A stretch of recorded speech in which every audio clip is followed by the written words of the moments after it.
Hello, everybody. I'm Dr. Jesse Jackson III, best-selling author and facilitator of the Don't Kick 'em Out book and training series, and a lead advisor and consultant here at the Best Man Company, where we are helping schools and schools districts to solve their issues with behavior. We are one of the world's leader in solving school behavior-related issues, walking schools through the fundamental process of dealing with what we call the very extreme behaviors, the difficult behaviors. And in many cases, it's where issues of elements of the streets and criminal activity begin to creep into the school.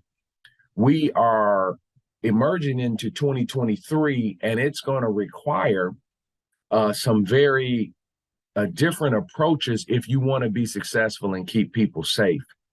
I wrote the book, my bestseller, Don't Kick 'em Out.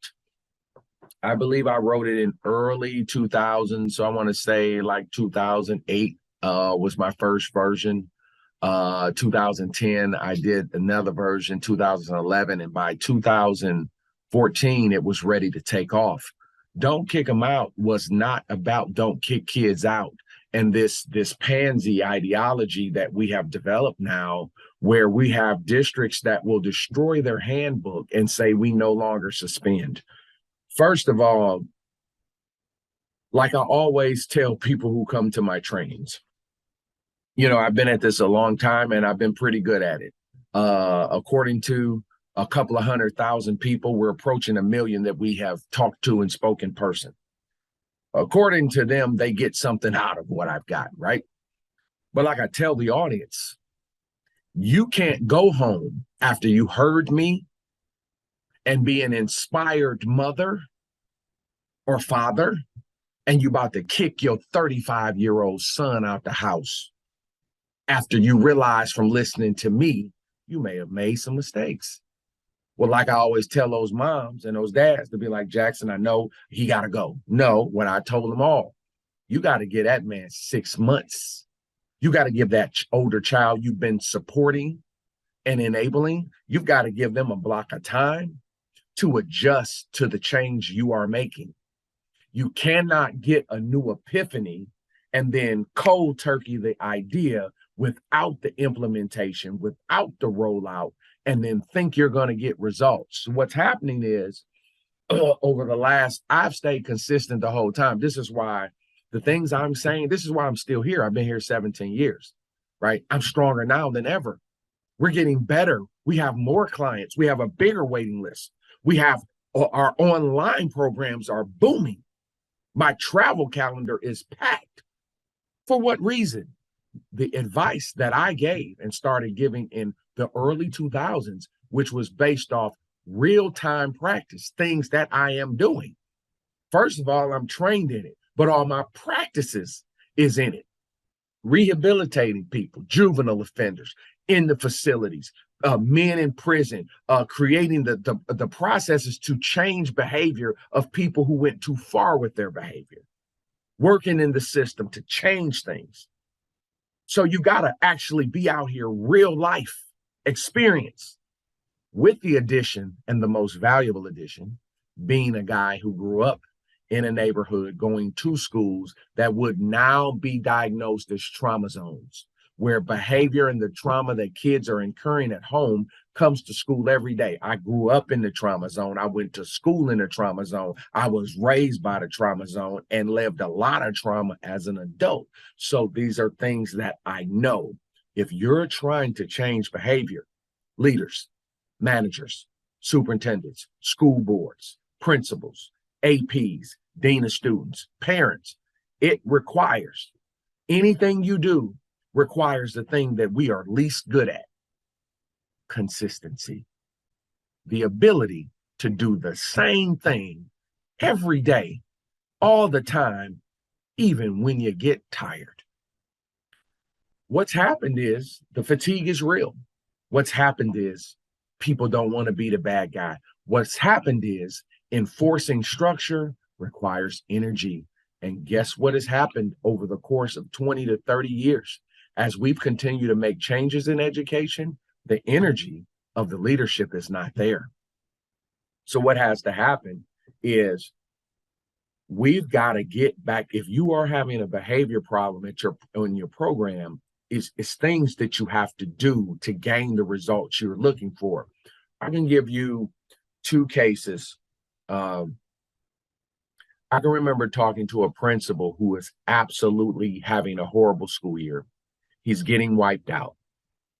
He's got a great staff, but the changes that the district has put in, and these are things with restorative practice. I'm telling you what they said with restorative practice, capturing kids' hearts, coming up with these policies that actually increase the negative, poisonous, toxic behaviors, the street oriented behaviors that we can't manage in a school. So when I hear people who believe in justice, who believe in equity, as I do in my life is based on, you've got to understand you cannot bring those ideologies and try to influence a street culture with those policies, because in every situation, those kids will run you out the building. In every situation, those parents will run you out of there. You'll lose containment. You'll have fighting. You'll have vaping. You'll have violations of the dress code. You'll have hyper defiance. You'll have teachers getting cussed out. Bleep, I don't have to listen to you. You'll have parents coming up there dropping kids off at buses to fight and coming up to the school to fight themselves. You'll have in school truancy. Kids came to school and skipped a teacher's class in the building in another teacher's classroom. If I'm talking to you, if this is your experience, I am creating opportunities within this organization, training content, training opportunities, so you can get the right wisdom and guidance you need to make the changes necessary for your success. In 2023, you're going to have to expose your staff, expose your management teams to clear understanding of what the roots of negative, toxic behavior, street activity, where is this mess coming from? Because if you really understand its real roots, there is no way you're going to think you can restore justice when a kid has come across a violent line with another kid. I'll give you another story, and I'm talking about, I have hundreds. I'm talking about, I've been to New York, to California, all the way down up through Georgia, Mississippi, Alabama. Let me tell you, to the Pacific Northwest and Seattle, all the way through Vegas, live in Phoenix most of the time, live in Texas, from Detroit, all the way through Illinois, up and down, all the way through Missouri. And if you think those philosophies manage street activity, street behavior, hyper extreme behavior issues, you are sorely delusional. I feel for you, and I feel for everybody under your supervision. I have seen it happen in my journey. Companies I'm working with, companies I have to step down from working with. They will get, Jackson will roll out what they need to do. And guess where we find the issue is? It is with management. You have to start with your leadership team first before you roll out any new expectation, standard, or policy or procedure to the staff. If the behavior infrastructure of your school program has not started and is not solid with your administrative team, nothing you do is going to work. I'll give you a case and scenario of that. I have one school that has, I want to say 4 or 5 APs, large high school. There are some some policies that everybody don't agree on. So here's the thing, I can tell you, so what my trainings do, particularly with the administration, the first thing that we do with administration is we evaluate our policies. Some of us have some ridiculous policies that's not aiding our cause. One district we work with had a 3-fight policy post-COVID, meaning they would give the kids 3 fights before they recommended them for expulsion. Well, that rule is obsolete, and it's a different day in history, right? You remember before 9/11, you do realize TSA is relatively in its infancy. It's under 30 years old to the degree we know TSA at the airport, right? Where you had to get, I mean, sophisticatedly searched. Well, that evolved from 9/11. So the rules in the world have changed. You can't threaten people on airplanes. You can't threaten people at school and get a talking to and go back to class. People are going back to class shooting people. Okay? We have too much data. We have too many incidences. So what I'm saying to you as a principal, safety security is non-negotiable. You got to get trained. You got to come in here and sit down and you got to get some better concepts and ideas and on how to do things. You have to get trained yourself. The ed administration degree that we get in that master's program, a PhD in ed leadership, let me tell you something. You better learn how to lead a workplace. Most of us that came out to teaching ranks, we're teachers, curriculum, teaching and learning. You got to learn how to run a company. You got to learn how to manage humans, and you got to learn how to redirect negative student personalities and behavior, regulate it and to manage it and redirect it. That's not taught. We're still teaching classroom management, and classroom management is not the issue. It's student management. Student management is the defiance of the personality. So we're getting hard, folks. We're getting horrible information, and I'm gonna stop playing with us. We got too many flat out fraudulent, weak. Do these programs work? Yes, they do. They don't work at a school where you're trying to manage the streets. I'm in some of the biggest, most tough real-time situations, gang situations, real street situations. I have some people that have had to do different things to keep guns out of their school post-COVID. I'm telling you what's going on at this one school. What's one school? We got 4 administrators on that team. They all do not agree on a specific policy. And so because they don't agree, they kind of implement it according to their personality. What that does is it's inconsistent. What that does is it splits staff. You got this one is hard on it. This one is not. This one, it says they got bigger things to do. So we're not on the same page. Therefore, it won't work. If this is happening at your school, this is the program you need. The program occurs with different levels in different situations.